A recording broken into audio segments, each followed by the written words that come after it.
ഇതാണ് 900 കണ്ടി glass bridge. 7 കിലോമീറ്ററോളം ദുർഘടമായ കാനന പാത താണ്ടി വേണം ഗ്ലാസ് ബ്രിഡ്ജിനടുത്തെത്താൻ. ഹൈ ഗിയറുള്ള ജീപ്പുകൾക്ക് മാത്രമേ ഈ പാതയിലൂടെ സഞ്ചരിക്കാൻ സാധിക്കുകയുള്ളൂ.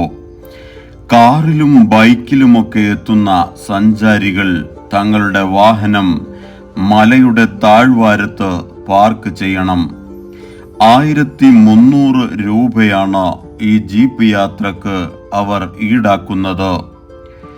7 കിലോമീറ്ററോളം ദുർഘടമായ കാനനപാത താണ്ടി മലയുടെ മുകളിലെത്തിയാൽ ഗ്ലാസ് ബ്രിഡ്ജ്, ജയന്റ് സ്വിംഗ് തുടങ്ങിയ സാഹസിക വിനോദങ്ങൾ ആസ്വദിക്കാം. ജയന്റ് സ്വിംഗിനും സിപ്പ് ലൈനിനുമൊക്കെ പ്രത്യേകം ചാർജ്